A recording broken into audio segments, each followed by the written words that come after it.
প্রিয় দেশবাসী, অত্যন্ত দুঃখ ও ভারাক্রান্ত হৃদয় নিয়ে বলতে হচ্ছে যে বাংলাদেশে বর্তমান পরিস্থিতি এমন যে সবাই সকল কিছুর জন্যে কথা বলতে পারলেও শুধু শিক্ষকরা কথা বলতে পারবে না। তার জীবন্ত প্রমাণ আজ আমরা দেখতে পেলাম।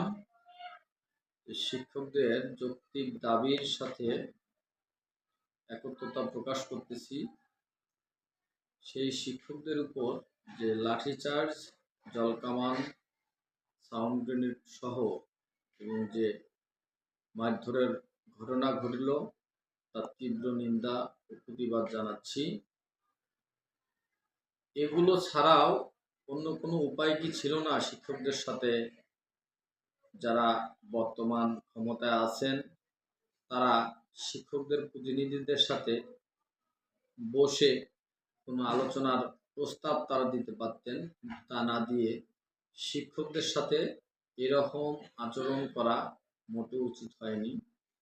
তাই বাংলাদেশে এই শিক্ষকদের সম্মান যতক্ষণ ফিরে না আসবে ততক্ষণ দেশের অর্থাৎ জাতির মেরুদণ্ড কখনো সোজা হবে বলে আমার মনে হয় না।